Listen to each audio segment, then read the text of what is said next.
All right, now that we're recording, something that the listeners may have missed was all your compliments to my hair. So I just wanted to Let's do that include that again. Your because hair looks really good. if you'd like to. Sincerely, your hair looks really good. And Oh, like what well, I was thank saying is you. very natural. And I'm saying he's on his way to visit you very soon. Yeah, yeah. Oh, okay. And For that yeah. reason? No, I mean, well done, mashallah. I think I need my hair, maybe my hair implant, Oh, be you're a thinking little about doing change. it? It could, and when I see you, man, I'm like, wow, it looks fantastic. And I'm an advertiser of the implant business, That's funny. My doctor will be very pleased mashallah. to that. You're gonna he's gonna get so much business from you because like Oh, the yeah. people are watching you on YouTube. Yeah. I mean, I'll have to he's tell gonna him. be so busy. You're gonna I'll have to have to. take some kind of affiliate fee or something. Yeah, I should tell him I need a commission. Very cool. But since we last spoke, first of all, I really enjoyed our first conversation, and it's really a pleasure to have you both on, especially in light of your recent progress with your project takad and the investment that you got from notable venture capitalist turned Draper. When I heard that news, I was like, I know that there's a lot of other Muslim entrepreneurs who watch my material and would be interested in how you got to where you are. I always get questions about, I have this idea, but I just need funding. How do I start?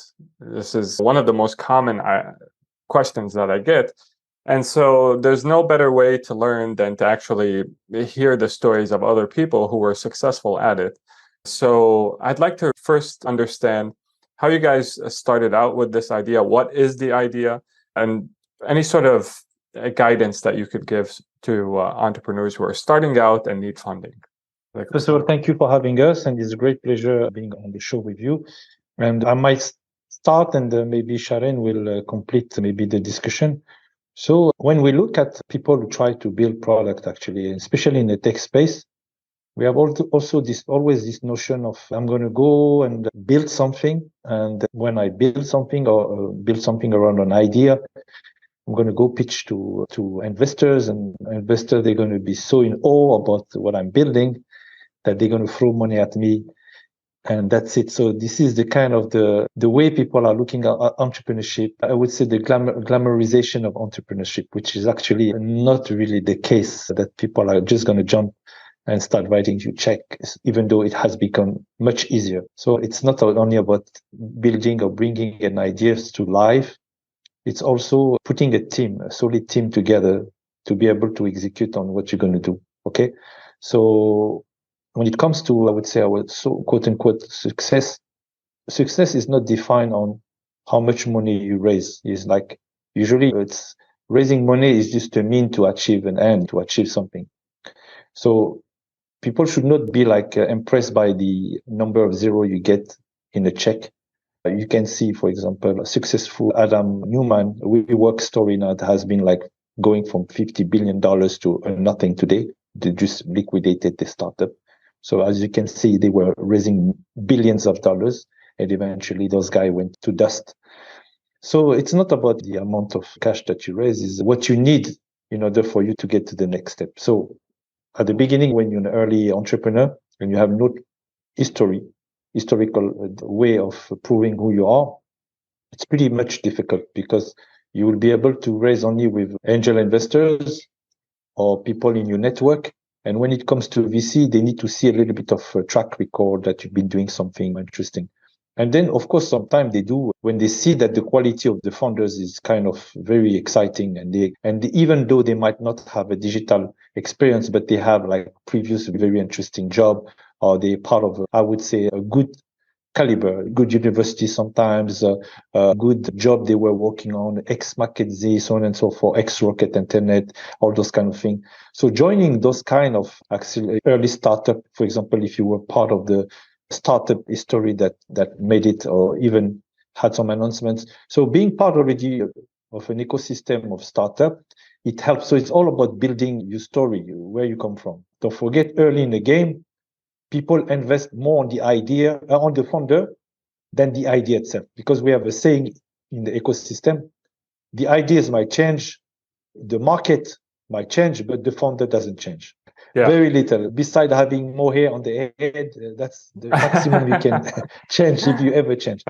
But yeah, so this is one of the things. It's a long game. It's not like an overnight success. You have thousands of hours of meeting, reaching out to potential investor, VC, getting hundreds of no's along the way. And even if you have made it somehow, and I will share a little bit more on this particular round that we did, but you will hear like hundreds of no's before you get to a yes. But one thing that's for sure, you have to be highly motivated, driven by not a product, but a vision, and a mindset of making an impact. Because what is the most difficult when you build something is not the idea itself, is what drives you.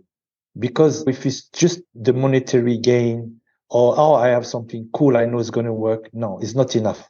Usually the best success story, I would say, in building venture, they come from the belief in something that they really deeply have affected themselves. And they're like, it's a battle every day. Because what's happening is like product market fit doesn't happen overnight. So the longer you're in the game and the longer you pivot and the longer you're passionate about what you do, and you're literally so passionate that you make people around you want to be a part of this vision. So if you don't have something that really drives you as a founder, you're in the wrong game. It's always about this kind of thing, yeah. And this is not your first business. Takad is not your first business. You've been in this entrepreneurship game for a while. So tell me a bit about how that started and some of just the sort of Reader's Digest version of your life before Takad, if you will, Murad.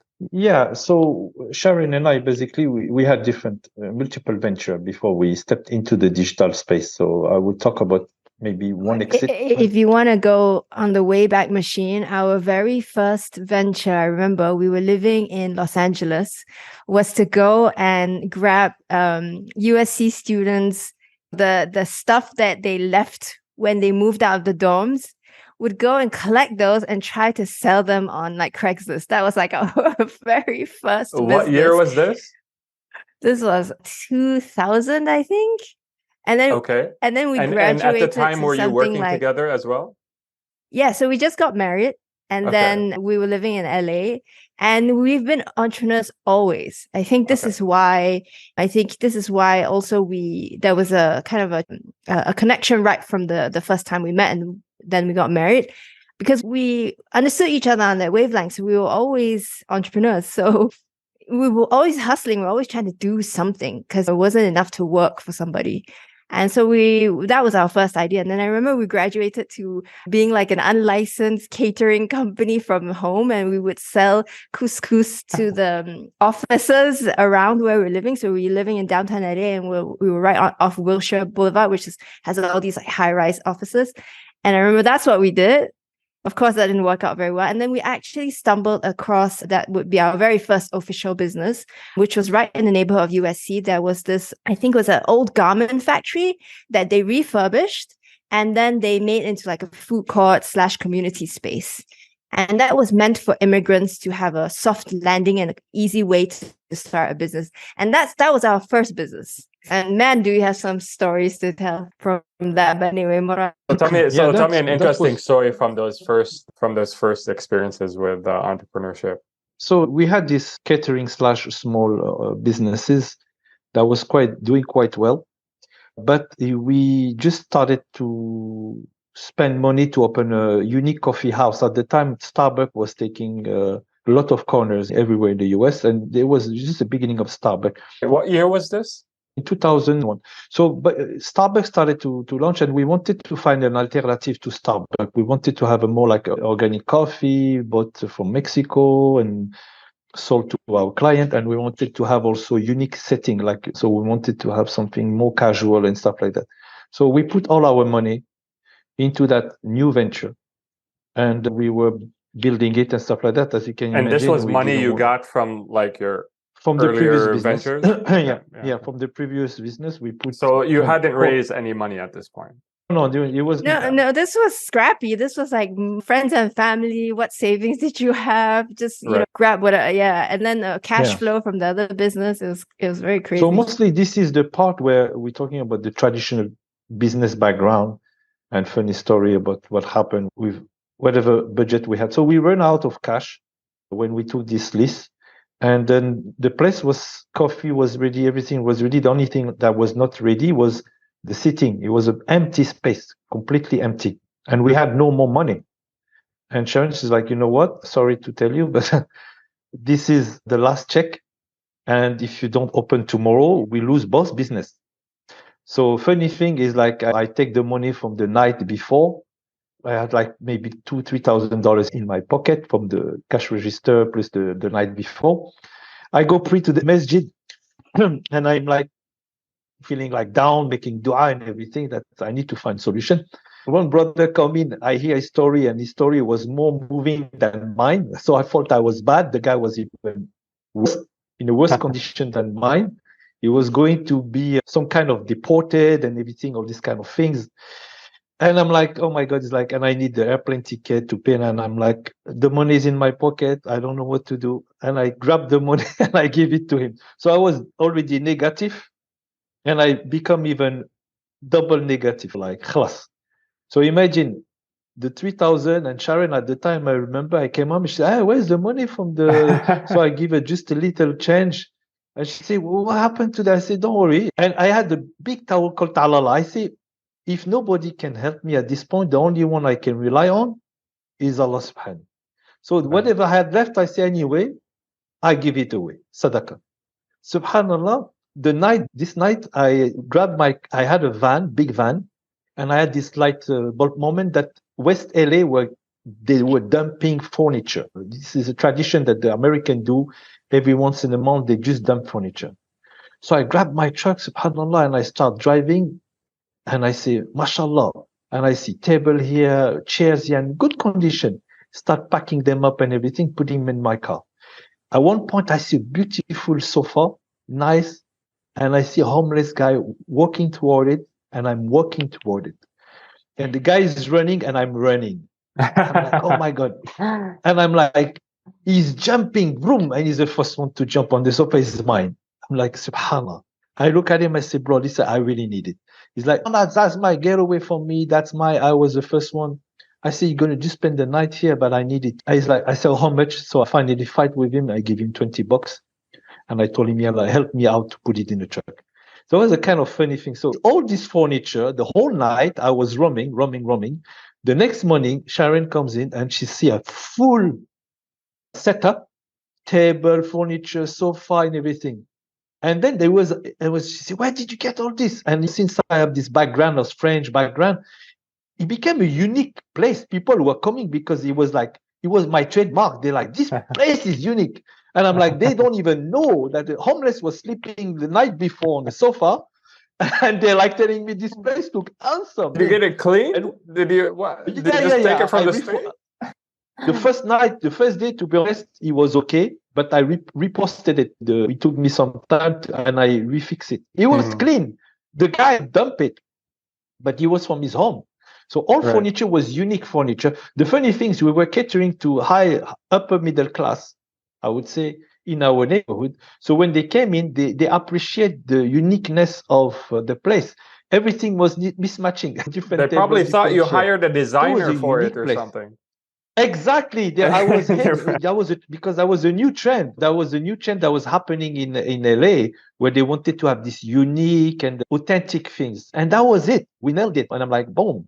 And even people who were laughing, they're like, at the rate you're going, why don't you keep on going selling the furniture that you have? Because I was going to say that may be a good business. Yeah, put a tag and sell the furniture and go every end of the month and collect the stuff. Yeah. That was kind of funny. Yeah, but alhamdulillah, that was one of the funny moments. Nice. So that coffee shop, what ended up happening to it?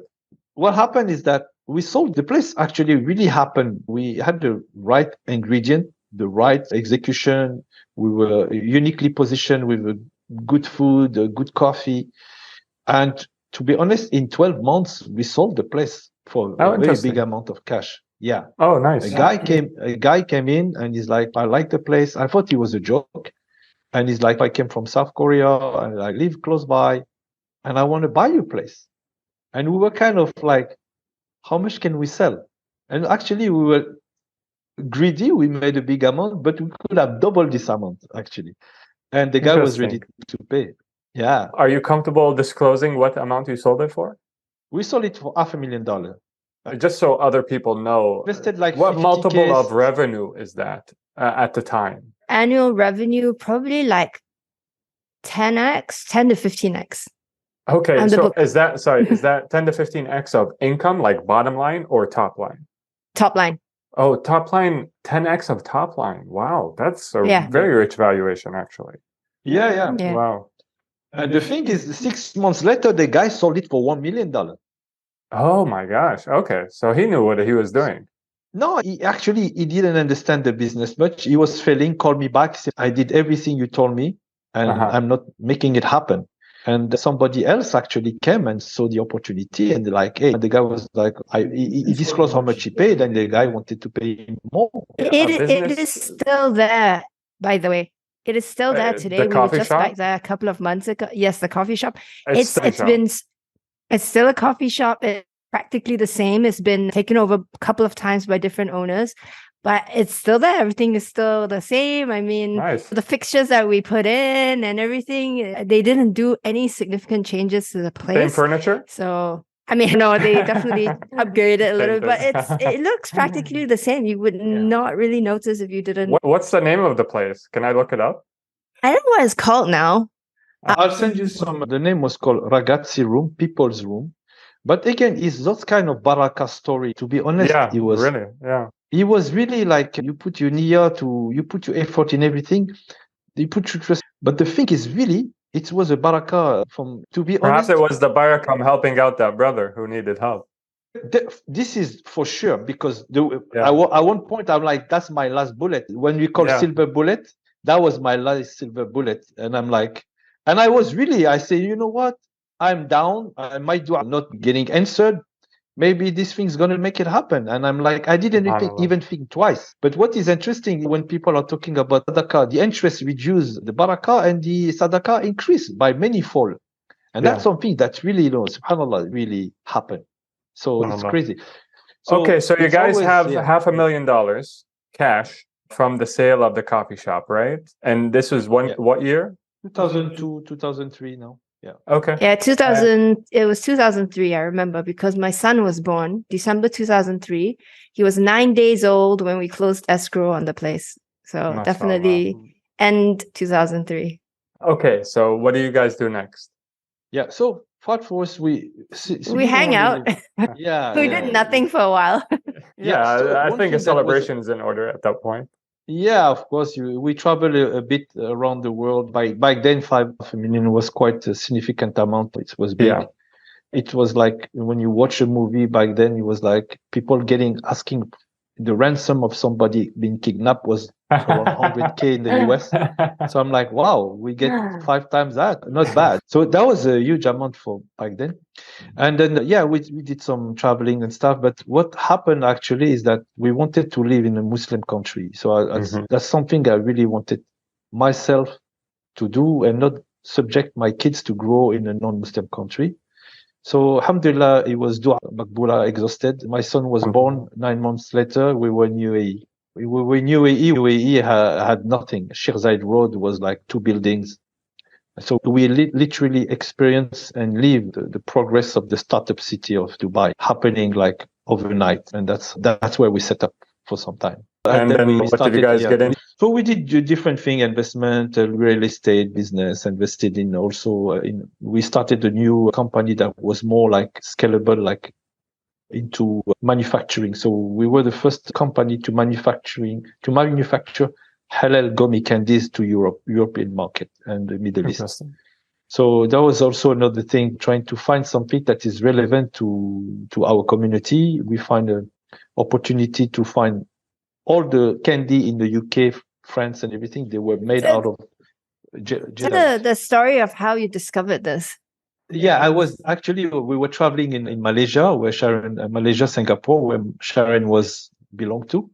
That was funny because in Europe, when I was in France, Paris, the Muslims, they were still this second-class citizen. We don't cater for them. There's no brand for them. Putting halal logo somewhere is like haram almost to the French standard. So all the supermarket, food market are all focused on French only. And it's as if 30-40% of the Muslim population there doesn't exist. And it's really 30% of the population. So the statistics are making it like we are only 10% there. We have been 10% for the past 30 years, actually. If you check the statistic on the French. So I was like, oh, and I was traveling in Malaysia and I see everything halal. Even the water is halal there. I'm like, why did they put halal water? I was laughing. I'm like, why halal water? It sells. I'm like, okay. Yeah, it was crazy. I was like, those guys, they don't make any sense. But they were serious in a certain aspect of being very careful. In a process, chips manufacturing, food manufacturing was all processed with halal gelatin, the component of chip. So anyway, the idea was like, wow, we don't have all these products in France. What if I go back to France and launch a distribution market with those products and launch the first halal ecosystem, I would say, of products. So I was part of this really early, found a Muslim entrepreneur who ventured into a distribution that was mostly owned by either French or Jewish, the distribution channel. The good news, the end user corner store, they were all Muslim owned, Algerian, Moroccan, Tunisian. So we find a strategy to kind of cater to them and sell on the go through our trucks and delivery system using Palm Pilot. So we brought a lot of new technology into the delivery logistic, I would say, game. Coming from the US, it was like an easy play. Europe was really backward. So we brought all our hustling and way of doing it with some kind of, we had first portable printer from HP into our trucks and selling for cash, basically. So we're making a lot of money on the go, selling to those Muslim corner store. Alhamdulillah, eventually the big guys, they start noticing us and they say, Yalla, we want to buy your brand or we want to buy that. So we sold again, we exited the second time this venture. So one of my partner, the distributor in place in France, bought the license and bought the product. Okay. And are you comfortable revealing for how much you sold at that time? No, because he doesn't want to disclose it, but it was a good outcome for me. And it was time to say bye-bye. It was more than the coffee shop? I was really, at the time we were running much more. The number were bigger at the time. Yeah, I had a good outcome. Just by generating, the sales were already big. And I kept 10% of the transactional deal that I was doing through the container load that I was shipping him. So it was good. It was good for some time. Yeah. So just to recap here, so you're born in France, and I guess that's how you had the French connection and were able to... I would say disconnection, because in France, the French, they don't like to be connected. It was a battle. To be honest, I were there. It was a war zone in terms of selling my business, because when I wanted to do it at a scalable level, they all told me, no, we don't believe in halal. We're not interested. And who are? So you have to be connected to so I say, no problem. I will win the corner. I will do the corner to corner and get tons of trucks on the street.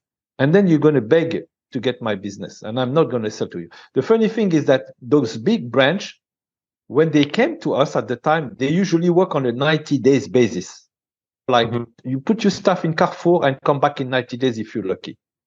And I told them, no way you're going to get my product unless you pay me cash. And this doesn't exist. We're Carrefour. I say, so you're not going to get the product. So since they needed it, they start like negotiating with me, going for a third party to try to pay cash. So tell them about what your father said, which is why you only wanted to take cash. I don't know the thing. It was like mostly like the cash business actually is very important. But in France, there's a saying, if somebody pay on debt, most likely it will not come back to you. I cannot believe you forgot what your father told you. Let me tell you what his father said. His father said, if you sell something to somebody on credit, you've lost him twice. You lost him as a customer twice. Because first of all, he will not pay you. All right. And he will not pay you for the first time. He will go somewhere else too. Yeah. And then he will not order from you again because he's ashamed he didn't pay you the first time. Right. Yeah, so I was like always kept the advice of the elders, mashallah. Yeah, so that was something also very interesting. So So when we exited, so I'm basically the noticing business, an advantage that you're having just while you relay your story. I'm noticing an advantage you're having being as well traveled as you are. So you're able to basically identify opportunities in yes, different places and basically arbitrage them. So you're from France, your wife's from Singapore, you meet in the US, yeah, you then move to the UAE, but before that you're traveling to different places, you go to Malaysia, and along the way you're just noticing things, and from that you're getting inspired to go a certain path and take advantage of a certain opportunity. So that's one thing that I take away from your story, is that traveling has a lot of benefits to it. There's another aspect to it, and that is really diversity, right? So we are from extremely different backgrounds, and so we can see things from multiple different angles, whereas a single person and single individual from maybe a more traditional background will have trouble seeing from multiple different angles. And the other part of this is that we are two people. So we've always been a team. And the cool thing about our sort of teamship, if that's a word, is that we are directly opposites, right? So we have completely opposite skill set. So he's the guy that's out there, he's talking, he's hustling, he's networking, and I'm the one who's doing all the little details, the nitty-gritty, the actual operations. And you kind of have to have that. And it's really hard to do it alone. I'm not advocating, by the way, starting a business with your spouse. Terrible idea for the most part. I mean, we had so many. Our first business was in the food industry. So there was a kitchen, there were hot fires, frying pans, knives. It was not fun.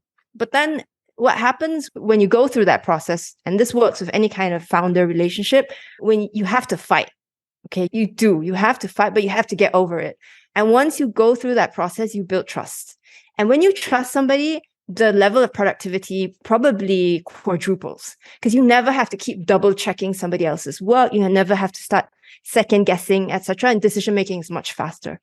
So yeah, that team relationship, if you find it, keep it. Don't ever walk away from it. and That's very interesting. And a lot of people struggle with who to start a business with and whether they should go it solo or have a partner. That's something that I've actually struggled with. And yeah, the ability to delegate and build a team around you is basically the difference between being an amateur and entrepreneurship your entire life versus actually building something. And also something important. So you mentioned the traveling. Yeah, of course, I advise everybody to travel, especially the Muslim land are big. Right. There are so many things you can do. And it's really also, to be really frank, the level of Udin is step by step increased. I wouldn't say that I had this big beard when I first started my first venture. It was maybe half of that. Right. But one of the principle was always to build, to be independent and to be doing things that pleases Allah subhanahu wa ta'ala first. In every single circumstances, it was this notion of, I don't want to do something that displeases God. Okay, so I always say the partner I'll take with me is Allah subhanahu wa ta'ala. Fakat. I didn't want to partner with nobody else because it's a headache. They will come and you have difficulty. And of course, my wife was the natural partner that I would have taken. Yeah. But really, it was really focusing on building product by default has to be Sharia compliance. Before Sharia compliance even existed. So it was no compromise. So some people say, oh, but that's easy. You're the on boss. No, when you're on boss, when the difficulty comes, it's more difficult.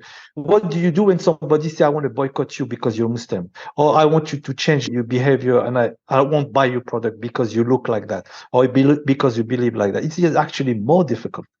I can change job, but I cannot change what I'm doing. And that's what I want to say to people. It's easy to say to your boss, you know what? Bye. You don't like me, I quit. Find another job. But entrepreneurship, when you're in it, it's your baby, it's your project. Imagine the guy come and say, you know what? Now I want you to support now full and. And you say, no, I'm not going to do it. Especially during the time we're living in today. Yeah, absolutely. So it's not an easy game. Entrepreneurship is a tough game. And you cannot jump from one idea to another. Khalas, you're in it for the next 10 years. Job, I can. So this is some of the advice. You have to be careful. It's not like, but if you put the right mindset and the right trust in Allah, who's going to stop you? Right. You see, nobody. That's actually a thought that I had initially when I was starting out. I was like, you know what, my partner is Allah subhanahu wa ta'ala. He will guide me. And so it's interesting hearing that same insight from you.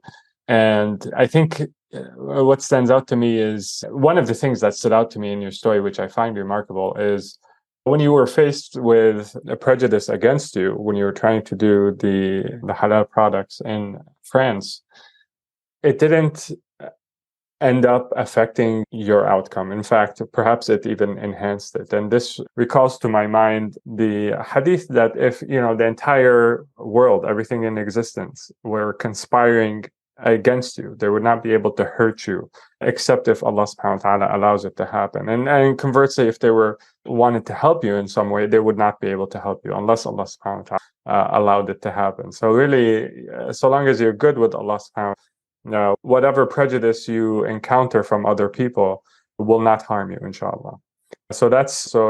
You provide a real life example of how that's in fact true. I want to make a correction because this will drive me nuts. I thought I was just recalling the numbers. It was not 10 to 15x top line. It was 10 to 15x bottom line. Okay. Because I was just thinking about, wait, he's right. Couldn't happen that much. And I was like, yeah, no, it definitely wasn't that much. Okay. So, because I was going to say, if it was 10 to, I mean, it's with 500,000 as the sale price, 10 to 15x, that means of top line, perhaps you guys were actually losing money, but you were actually profitable at the time, right? Yes. Yeah. You were profitable. You were making money when you sold it? Yeah. Okay. Yeah. Perfect. So anyway. Thanks for that, Sherry. Now we would have seen you saved like 10 people from opening up coffee shops thinking they would sell for top line. I was what I had in my mind actually when you asked that question was how much of an ROI versus what you put in to the company. So we did put in around 50K, and so we did get a ROI of 10x. But 10x, in reality, you were asking on revenue. Yeah.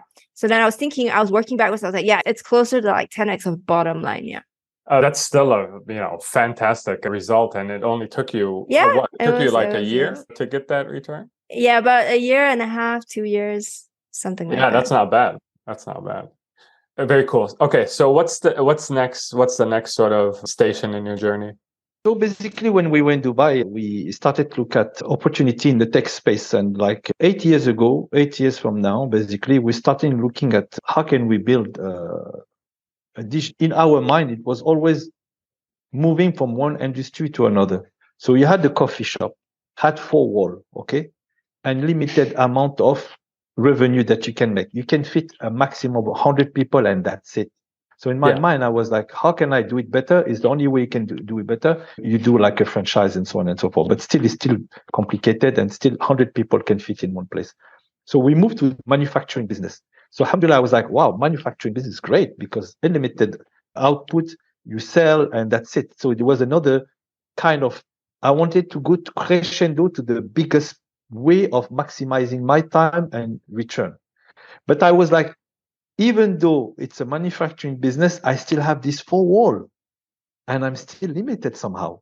So I said, the only way I can really make an impact on my next venture has to be completely digitalized, no wall. I was like, and that's how I would say Mail2 Marketplace was created. So it was created for 2 reasons. One of the reasons, it was like, my mother actually, Allah, she was already the type of person who sell secondhand products, and she used to sell them and give them away. When she was going to Algeria, she was collecting secondhand stuff. So I grew up in that kind of mentality of not wasting resources. So she would collect stuff from the people. The first business was, her first initiative was to collect the stuff from France and give it to the needy people in Algeria. At one point, the people were fighting. She said, Hajar, when you come next time, call me first. I come pick you up at the airport because you're giving away stuff that I wanted to have. So the village started to fight. So she's like, okay, what can I do? I cannot promise to everybody anything. Then they start to say, you know what, Hajar, now we're going to pay for it. Like that, there's no more, you give it away. So she said, are you willing to pay for that? She said, and that's how our business started. So she started bringing stuff and selling it and making money. And then she had always this triple bottom line, double bottom line for her. She was like always giving. She's like, okay, whatever money I make, she built a house for herself and she helped her sons for different things, daughters, and she started giving away charity to the people with the money she was making. So fast forward, these ideas of the e-commerce or second-hand marketplace for the Middle East that didn't exist back then was born out of this concept of building a marketplace where people can sell the second-hand, find a buyer, and we facilitate the delivery and the payment in place. And we added a donation component. Okay, if you didn't want to have the cash that you sold your mobile phone, you could give it to a cause that was localized in in UAE. To give back credit to my mother's initial business model, giving back. So that was kind of, I used to go back to France and Algeria where she resided. And she's like, she was 85 at the time. And she's like, I heard you doing something I used to do and you made it better, faster, and you have more people buying from you. How are you able to do that? So I was showing the platform and she was like, oh, I want to buy this thing. Oh, I want to get these things. So it was the Etsy of the Middle East, she could not grasp it. Like, who's talking to you from which channel and everything? She was the hands-on lady. Right. So alhamdulillah, so this is how the vision was established and how to build up a peer-to-peer marketplace for secondhand and to make the life of the resident of GCC super easy. So this startup actually raised venture capital. This is the first time you raised, capital. right? First time. That was the first time because we realized that a great and big product without huge capital being involved. At first, we were like, "Oh, we're going to make money." No, it's an economic of scale. We make a very small margin on every single transaction, and in order for you to scale the buyers and the seller side, which was a double-sided marketplaces, required a lot of cash because you have to acquire the buyer and you have to acquire the seller, and then you have to have this will effect coming up in order for you to scale fast. Yeah. I kind of want to jump in here and say that, look, there are different types of businesses. One, there is a venture-backed business, which a lot of times are tech businesses because there's this need to get really large before it can actually start paying off and being profitable. It's not always the case, but very often they end up being tech businesses. And the other are the kind of businesses which VCs look upon as though there's something bad with them. They call them like lifestyle businesses. However, I think it's really much better for the entrepreneur to run a lifestyle business. So prior to our tech enterprise, we had lifestyle businesses, but they made money. Okay, they were profitable. We were able to exit at multiples that were very good for us. And I think that was great. And I really don't see why that would be a bad thing. Of course, your impact is less because they tend to be smaller businesses, because to scale anything, you need more money. So you have to go and raise money. But the not having to raise money part was fantastic because you retain control over your business and then you don't have this pressure to scale prematurely. Now, however, today, all anybody talks about is venture-backed businesses, right? It's almost rare, at least in my circles, it's almost rare to hear somebody say, I want to build a business. I don't intend to raise any money. I think I can bootstrap my way to profitability and build a real business. In my circles, these days, like you have a deck, it's 10 pages of a PowerPoint presentation, and you're like, I want to raise $1 million, 10 million for this business idea that I have. And my point of bringing this up is don't. If you can build a lifestyle business, do that. Unless you have a different intention in mind and what you're trying to do is meant to be huge in impact, then you have no choice but to raise VC. Yeah, I think that's super important. Thanks for saying that, because the VC-backed businesses, the ones that are successful, are what you hear about. And that's what's going to get you to the cover of Forbes, and that's what's going to get you on the news. But there are thousands, tens of thousands of millionaires doing very well for themselves in boring businesses, in businesses that didn't require VC backing, that they just bootstrapped on their own, and they're providing their owners with a really nice lifestyle.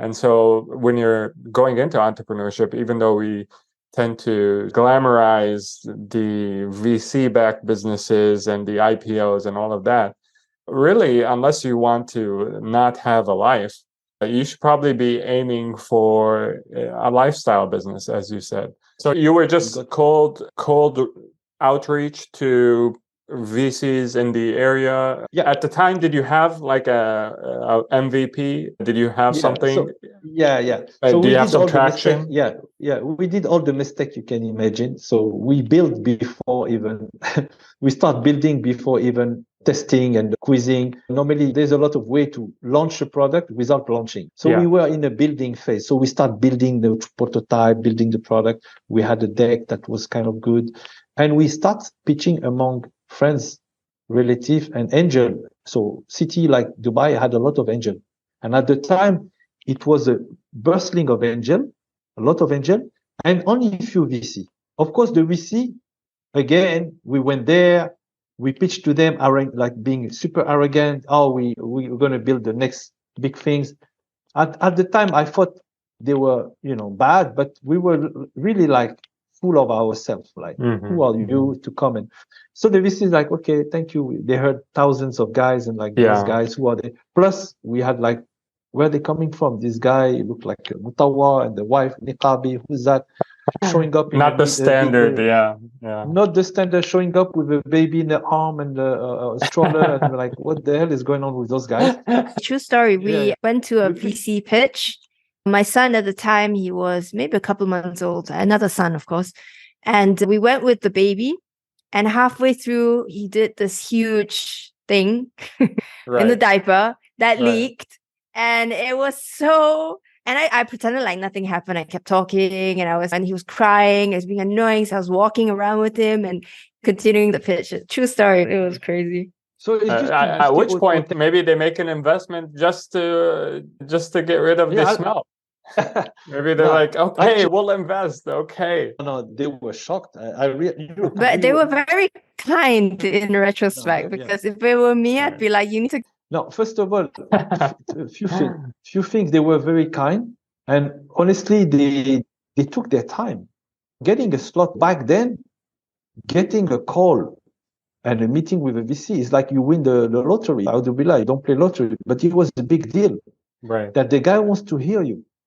So, and you had to go to hoops and hooks to get this VC meeting. There were few of them, like I said, three. We could have got them in. No. You had to go for a friend who introduced you to another friend. Is that how you got the meeting? Was it to a connection? It was. They would not even entertain you back then. I want to point something out, and also to answer your earlier question, which is how do you get started? So like a lot of people who are sort of entrepreneur wannabes, they tend to be very good in some kind of technical aspect, right? They're either coders, they're engineers, or they're business people, MBAs, things like that. And so their default when they want to learn to do something or get into a new field is to go hit the books. They study, they go and they look things up and they Google everything and they learn and they learn. And they usually neglect the networking part. And this is why between me and Murad, we have a very good partnership, because I'm the one that goes and learns from the books, and he's the one who starts going and talks to everybody he can find. So he's a people's person, he's a natural networker. So this is actually the proper way to get started in anything, is you find everybody who is relevant in the field and you talk to that person, and somehow you build a network. And it starts with simply cold calling people. You take your existing network and say, please introduce me to Fulan and Fulan, and you keep building up and you keep building up until you actually have a network. Along the way, as you're talking to all these people, you're getting a lot of feedback, right? You're learning all these new things. And then eventually you find that 6 degrees of Kevin Bacon or whatever, you find that the person that can really help you, you eventually get connected to them. And that is a different kind of hustle. One time I wanted to meet a very important guy. And that was my target. I said, this guy, I go to the conference, I'm in front of him, pitching, and tell him what I'm doing, maybe. And that's what you have to do, to put yourself and get the opportunity to pitch. 1 minute, 2 minutes, it's fine. That's what they call it, the elevated pitch and everything. Yeah. To get in front of those guys sometimes is tough. So I was at the bathroom, finished the toilet, I check, I come out, and I see one guy from subcontinent. He was there, and he's like, Murad, how are you doing? Not Murad, he say, how are you doing, sir? And I talked to him. I was kind with him, and take some time to talk about him and his family in village. Everybody's busy talking to Big Shot, and I'm spending like 5-10 minutes with the guy. And then we started. And the guy was like, oh yeah, my village, I do that and I do that. And then it happened that the guy, before cleaning the washroom, he was cleaning the VIP room. And I show him picture. I'm like, you were in the VIP room. You saw this? They say, yeah. This guy is going to be there. I heard him is going to be there attending this meeting in all the lobby of the hotel. I said, you sure this guy? He said, yeah. After we laughed like this, thank you so much. And I literally went to this extra room in a hotel that you see outside of the crowd, and I met the guy, and I bumped into him, and he was like an accident. The guy was sitting, he was in the comfort zone and stuff like that. I say, hey, salut, how are you doing? And you there? And he was a natural there. And then he said, what do you do? And I explained to him what I'm doing. And he said, and I got my next following meetup. So all this kind of amazing, crazy stuff happened by you walking the room and being nice with everyone. You don't know where the risk is. So be kind, be nice. Being nice with everyone is a good policy. Very important. So, okay, you raised money for the marketplace. This was what year? So we started in 2013, raising from a round of angel investor. Okay. And as I was saying, to raise, then we had to raise again with VC. And as I was saying, that we got no from those early VC, but building the relationship very early. Later on, those very mighty VC, they invested in us. Nice. And I was able to actually, that was kind of shocking to the entire ecosystem. I was one of the few startups that got money from every single VC in town. So people really got, and Sharon was like telling me, why are you taking from everybody? I said, I want to make sure that I'm on the cap table, I'm on the investment side, and no competitor come and take us over. Right. That would make no sense to them. So that's kind of funny. We got so many no's for maybe 5 years. Imagine you get no's from the same guy. Eventually, after the 6 years, the guy writes you a check. So it's really perseverance, patience. Don't get, why he didn't invest in my ideas? He doesn't know what he knows. What I know, yeah, Habibi, take it easy. They have many, in their mind, the VC is listening to you and is fundraising himself. And he might not even have the money when you come and pitch to him. So there might be many reasons why the no happened. Most of the time, the no is not coming from your side of the story. Right. It comes from this side. The problem, to understand this psychology and this political science that I was in it took me 4 years. I was like, why don't you tell me that you don't have money? And that's the key, the VC. The main business is to write check and to make sure they invest in startup. If the bread and butter business is they don't have the food or to supply the restaurant, they shut down. So that was not willingly that they would tell you, because they're in a process. Commitment is coming. You don't hear no. Many times it's like, wow, I talk to many VC. They don't say no. They don't say maybe. They don't say yes. Silent. The silent moment is, I don't have cash most of the time. Because if they have cash, they'll tell you right away, you know what, sorry, we'll pass. And so, in order for them not to miss out on an opportunity, they will not tell you no, especially when they don't have the money. So there's all these kind of things. So, but when I start becoming friend with them, which is very difficult, it's better to be friend with the worst dentist in town than a VC. They're very horrible. But when you become friend with them, they start like chilling out, testing out, and start to say, Murad, I'll go to a confidence. I'm telling you. Alhamdulillah. And then you help them out as well. They're also in the same struggle. Yeah. So we raised multiple rounds. How much did you end up raising total for that business? I think it was around the $6 million. Okay. Yeah. No, we didn't raise that much. I think we raised around 3 point something. With IKEA investing and then taking over, how much was it? Around 4 or 5. No, 3.7. Okay, 3.7 or a little bit more on that. And then after that, IKEA, Middle East, they invested in us. That was the last round. And they acquired 2 businesses. They acquired a bigger business, like 10 times our size, and ourselves. They wanted to merge them. So they give us an exit by acquiring us. Of course, the idea was for them to acquire both team and work on the one company and build the business to an IPO, or something like that. decided to exit completely after 8 months or 10 months of working with them and handing over our startup. Okay. So was that like a positive outcome for you? Do you consider that a positive outcome for you? Okay. Yeah, alhamdulillah. Yeah, it was a very good outcome. How much was the exit for? Big exit. Us, the exit, how much? We cannot disclose this. Yeah, IKEA are very complicated people. So they You're say, leaving out the juicy parts. But it was a good outcome for my investor. You're running numbers in your head. I can see this. The spreadsheet going around across his forehead. No, it was a good outcome, especially it was a very tough time for the ecosystem. Yeah. So a lot of startups were shutting down. And what year was this? It was last year. It was 2021. Oh, okay. Yeah, 2021. Yes. End of 2021. Okay. But it took 1 year to execute the business. So 2022 was completely out. So we sold in 2021, but the transaction took 1 year. I see. Okay. The acquisition process and everything. Got it. Okay. So after that, we're now in the takad era. Eventually, I got exposed with crypto, Sharon as well, looking at, in particular, Bitcoin, the blockchain, and the underlying technology, all these amazing things that we haven't seen for the longest time because we're so busy building our own venture that we were entrenched into our execution. And when I started looking at this new technology, I was like, wow, there's a lot of things we could do with it. What was exciting is that in the back of our mind, me and Sharon, was how can we put our knowledge, our execution, our connection to a better good, to a better things? Like, how can we build something that could be even bigger than us living today? This notion of Sadaqah Jaliyah in my mind, and for her, she has her own story coming along with that. But in my mind was like, I'm getting an age, what will I leave to people? Okay, some Sadaqah, my kids will drive a nice car, and so what? Nothing really relevant for my afterlife.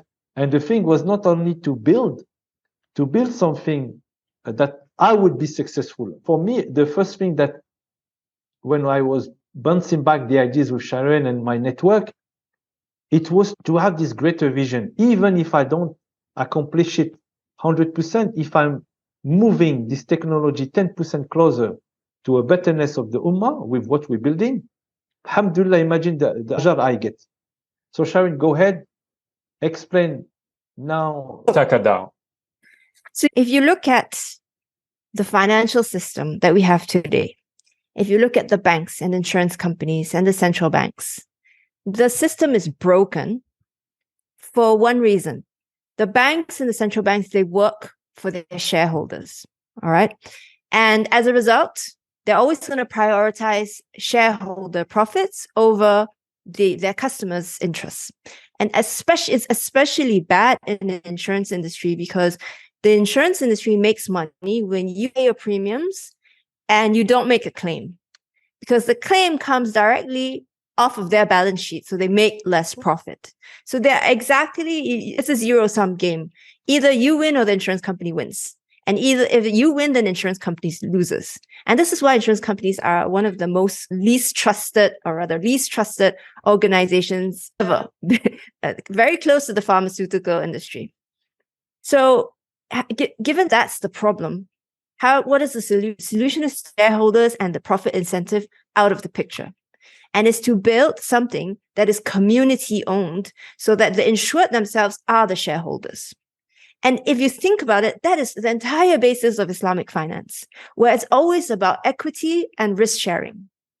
And if you think back, okay, where did this concept of insurance actually come from? You have actually instances of this in the time of the Prophet during the Quraysh, right? So they had different tribes, and each tribe had a standing pool of funds to use for blood money.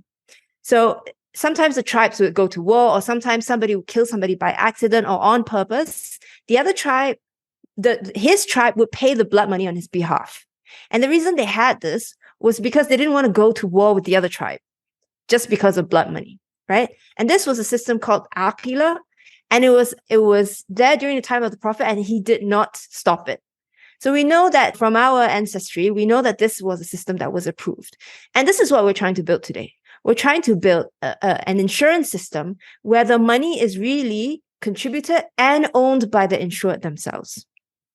And if you think about it carefully, like, well, how can you do this, right? In what situation in this world can you do this? I mean, with what technology, with what infrastructure? And the only infrastructure that you can do this on is the blockchain.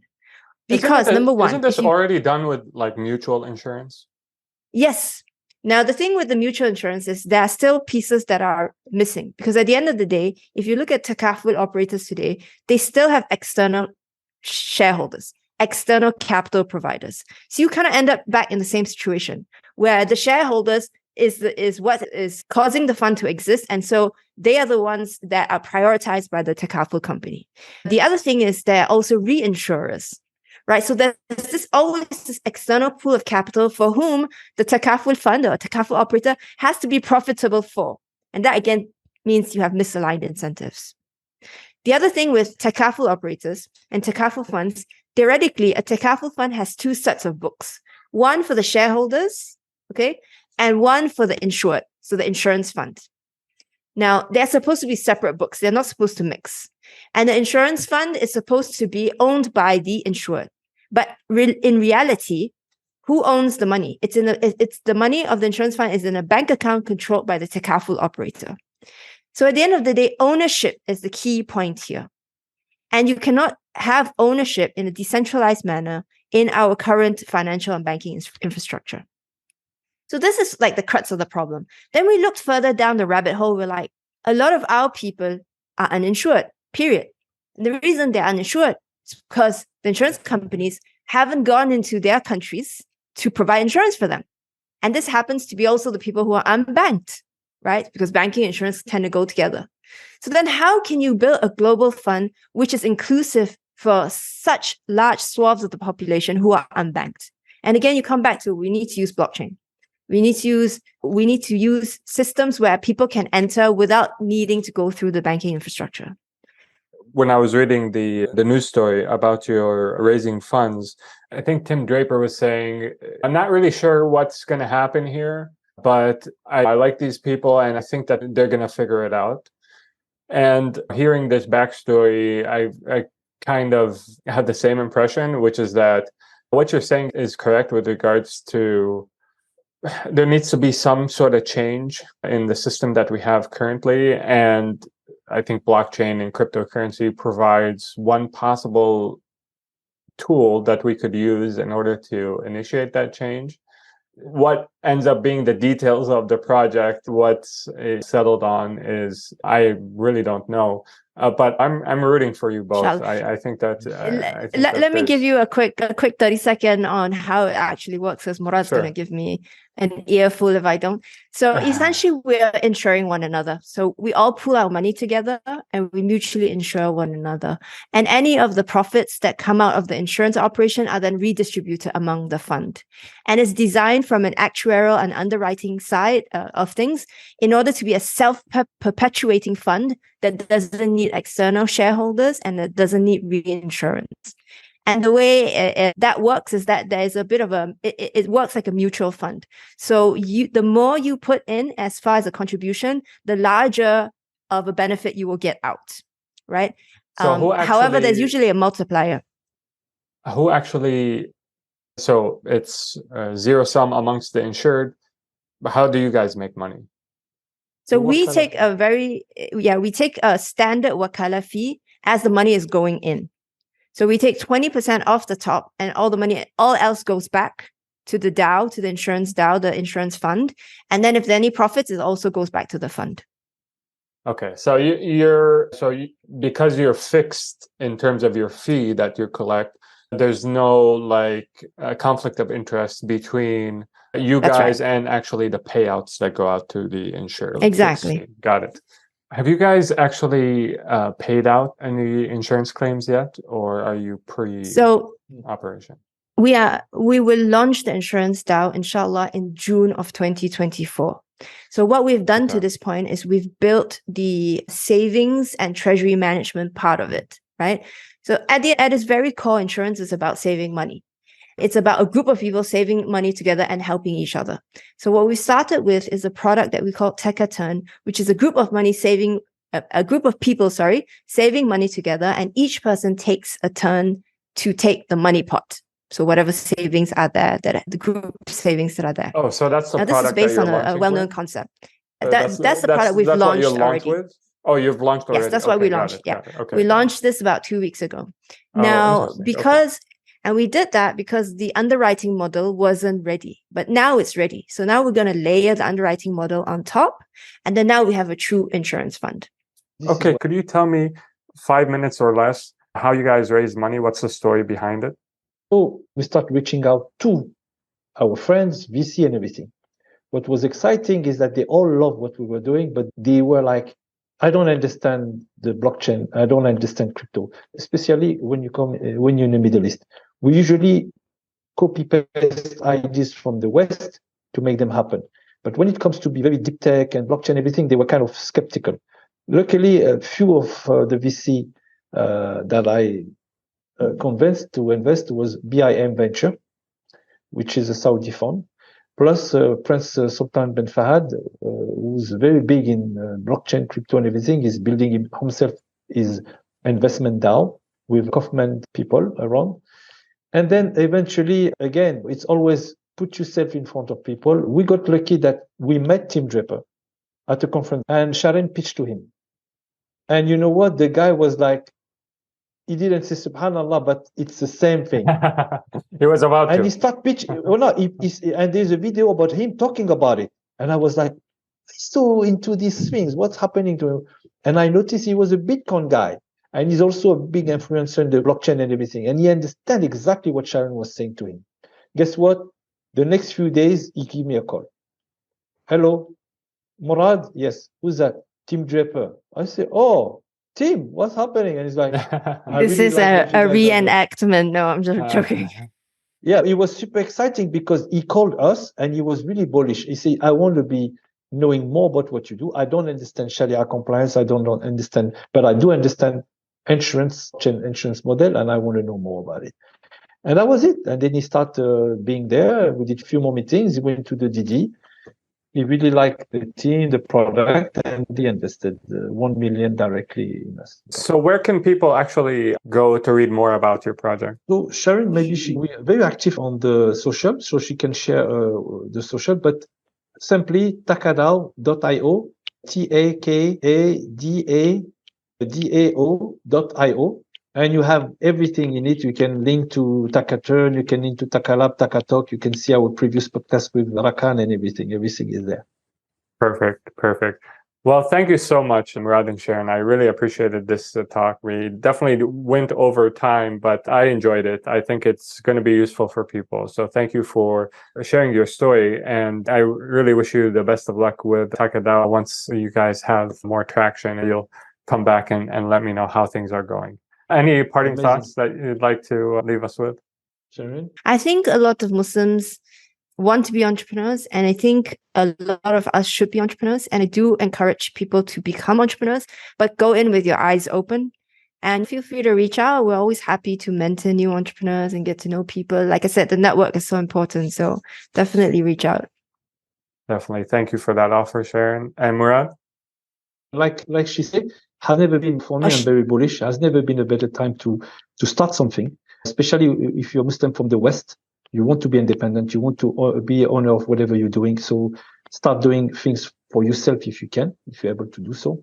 Alhamdulillah, when it comes to the Middle East, it's much easier for us. We're the lazy entrepreneur from the Middle East. There's much more cash available. There's a community of Muslims already building great product.